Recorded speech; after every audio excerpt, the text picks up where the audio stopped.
আপনি আমায় খুঁজছেন বোধ হয়। গতকাল ফোন করেছিলেন? আমি চমকিত চিত্তে পেছনে ফিরে তাকাই। একজন কমবয়সী মেয়ে দাঁড়িয়ে হাসি মুখে। মনে মনে খুশি হই, অন্তত শিলা আপুর সাথে এসবের কোনো সংযোগ নেই ভেবে। আমি উৎফুল্ল হয়ে বলি, আসার জন্য ধন্যবাদ। চলুন বসি। আমরা মাঝের একটা টেবিল দখল করে বসলাম। এখন আর মেয়েটা খুব হাসি হাসি মুখে নেই। হয়তো আমাকে দেখে দুর্দ্বিধায় পড়েছে। আমি বলি, সরি, আপনি হয়তো আমাকে চিনতে পারেননি। আমি বর্ষা, অনিবের ওয়াইফ। কিন্তু আপনার নামটা জানলে কথা বলতে সুবিধা হবে। মেয়েটা বলল, আমি লিজা। সরি, এখনো আপনাকে চিনতে পারিনি। আমি হতবাক হয়ে বলি, কি বলেন, এখনো চিনতে পারেননি? আচ্ছা, অনিবকে তো চেনেন? না, অনিব নামে কোনো ব্যক্তির সাথে আমার পরিচয় নেই। দেখুন, আমি বিবাহিত, ঘর সংসারের কাজ ফেলে এসেছি, এই ভেবে যে খুব দরকারি কথা বলবেন। গতকাল আপনার কথা শুনে মনে হয়েছে আপনি খুব বিপদে আছেন। আপু, আমি সত্যি খুব বিপদে আছি। এই নাম্বারটা আমার হাজবেন্ডের ফোনে সেভ ছিল। লিজা গভীর ভেবে বলল, হতে পারে, কিন্তু আমি উনাকে চিনি না। আমি বেবাক বনে গেলাম। বললাম, আপনার বর্তমান সিমটা আপনার না? মেয়েটি একটু ইতস্তত করল, এরপর বলল, আসলে এটা আমার নাম্বার না। আমার বান্ধবী এই সিমটা আমাকে দিয়েছিল। ওর কাছে হয়তো কিছু জানতে পারবেন। আমি হতাশ হয়ে বলি, আপনার বান্ধবীর নাম, ঠিকানা একটু দেবেন প্লিজ? হ্যাঁ, ওর নাম তন্নি, কিন্তু সে তো এখন কানাডায় থাকে। শুনলাম ফ্যামিলিসহ সামনে মাসে বাংলাদেশে আসবে। তখন কথা বলে নিবে। আমি ঠিকানা লিখে দিচ্ছি। সবই বুঝলাম, কিন্তু তন্নি আপু ফিরলে আমি জানব কিভাবে? লিজা হেসে বলল, আমি ফোন করে তোমাকে জানিয়ে দিব। বয়সে বোধ হয় তুমি ছোট, তাই তুমি বলছি। না না আপু, অসুবিধা নেই। অনেক অনেক ধন্যবাদ আপনাকে। আজ তাহলে উঠি? অবশ্যই। বাড়ি ফিরে এলাম হাজারো প্রশ্ন, কৌতূহল মাথায় নিয়ে। অনিবের গার্লফ্রেন্ড তাহলে এখন কানাডায় বর নিয়ে সেটেলড।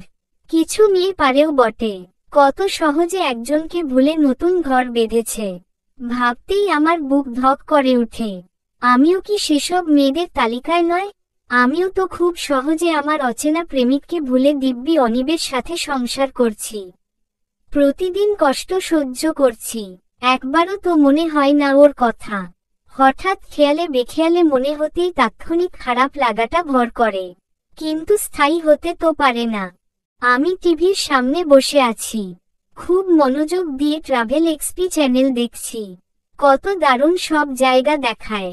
হঠাৎ অনিব এসে রিমোট কেড়ে নিয়ে বললেন, কি সারাদিন দেশ বিদেশ ঘুরে বেড়াও, দেখি রিমোটটা দাও। আমি ভ্রু কুঁচকে বললাম, দেশ বিদেশ ঘোরার কপাল আমার আছে, তাই টিভিতে দেখেই মনের খোরাক মেটাই। খুব ভালো করো, আমার টাকা খরচ করতে হয় না। যাক গে, তোমার বান্ধবীর বয়স তোমার চেয়ে একটু বেশিই লাগছিল। কথাটা বলেই অনিব টিভিতে মন দেয়। আমি ভাবনায় বিরাজ করতে থাকি, আমার বান্ধবী কোথায় থেকে এলো। পরমুহূর্তেই মনে পড়ে অনিবকে সকালে বলেছিলাম বান্ধবীর সাথে দেখা করতে যাচ্ছি।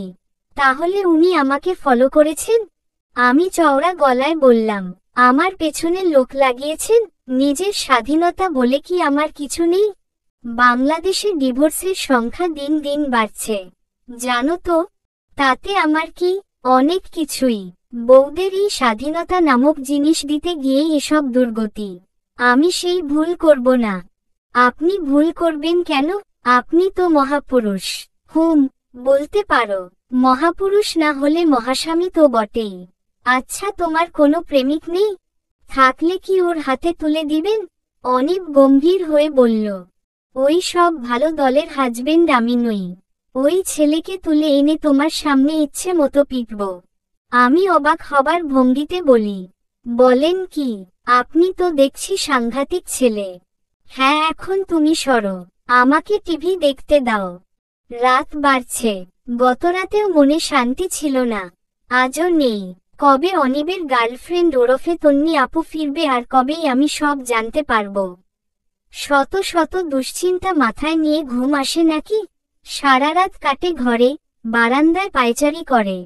পরদিন সকালে ঘুম থেকে উঠে দেখি আমার বাড়িতে শিলা আপু এসে হাজির। অনিবের মুখ থমথমে। শিলা আপু দিব্যি উনার সামনে বসে পা নাচিয়ে চলেছে। আমাকে দেখেই হেসে বলল, সারপ্রাইজ, এত বেলা করে ঘুম থেকে উঠিস? সব নিয়ম বদলে গেছে দেখছি। সেদিনের শিলা আপু ব্যবহারে আমি ভীষণ ভেঙে পড়েছি। তাই আগের মতো সেই টান বোধ আর হচ্ছে না। ঠোঁটে অনিচ্ছুক হাসি ঝুলিয়ে বলি, তুরিমি এখানে? বোনকে দেখতে এলাম। তুই ভালো আছিস তো? হ্যাঁ আছি ভালো। আজ থাকবে না চলে যাবে? আরে না, 2 দিন থেকে তবে যাব। তোমরা কথা বলো, আমি অফিস যাচ্ছি। বলেই অনিব কেটে পড়ল। চলবে।